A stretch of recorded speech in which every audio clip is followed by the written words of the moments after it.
वडारवाडी परिसरातील नागरिकांच्या मूलभूत सुविधांना चालना देणाऱ्या सुमारे 55 लाख रुपयांच्या विविध विकास कामांचा भूमिपूजन सोहळा आमदार अक्षय शिवाजीराव कर्डिले यांच्या हस्ते उत्साहात पार पडला।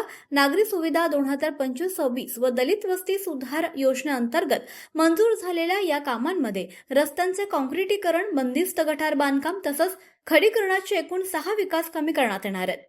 या कामांमुळे वडारवाडीतील रस्ते, गटार आणि पावसाळ्यातील पाणी साचण्याच्या समस्यांवर मोठ्या प्रमाणात तोडगा निघणार असून नागरिकांना दर्जेदार पायाभूत सुविधा उपलब्ध होणार आहेत।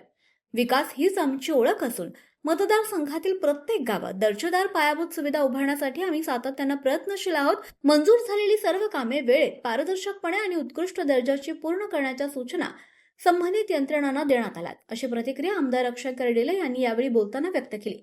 आज आमदार शिवाजीराव कर्डिले साहेब यांच्या आशीर्वादाने वडारवाडी ग्रामपंचायतच्या हद्दीमध्ये आज आम्ही एकूण 55 लाख रुपयाच्या कामांचं भूमिपूजन करतोय।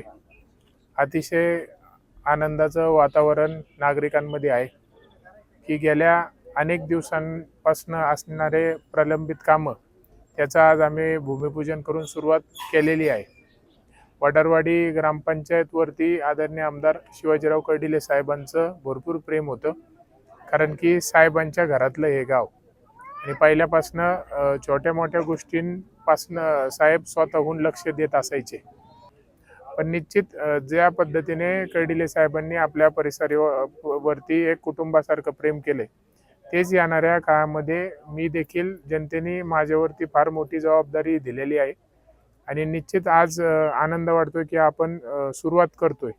तर भविष्याच्या वाटचालीमध्ये 100% आपला गाव, आपला परिसर व मतदारसंघाला कुठल्याही गोष्टीची मी उणीव कामाबाबतीत भासू देणार नाही। पूर्णपणे ज्या पद्धतीने साहेबांनी वाटचाल केली त्याच पद्धतीने तीच वाट धरून भविष्याच्या काळामध्ये विकासाची वाटचाल होईल। भूमिपूजनानंतर ग्रामस्थांनी आमदार कर्डिले यांचे स्वागत करत विकास कामांबद्दल समाधान व्यक्त केलं। या कामामुळे वडारवाडीच्या विकासाला नवी गती मिळणार असल्याची भावना उपस्थितांनी व्यक्त केली आहे। माझं नाव आरती गणेश जावळे, मी गोविंदधाम या एरियात राहते 4 वर्षापासून।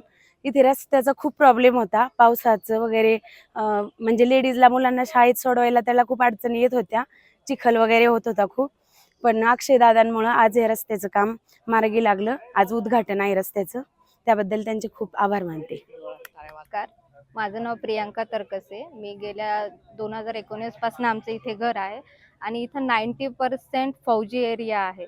तर इथं ज्यावेळेस आम्ही आलो तेव्हापासून इतकी दुर्दैवी अवस्था होती, इथं रस्त्यांची अडचणी होत्या, पाण्याच्याही खूप साऱ्या अडचणी होत्या, पण अक्षयदादांच्या मदतीने आज आमच्या रस्त्याचं उद्घाटन होत आहे। याबद्दल आम्ही सर्व कॉलनीचे सर्व सदस्य फार त्यांचे धन्यवाद मानत आहोत।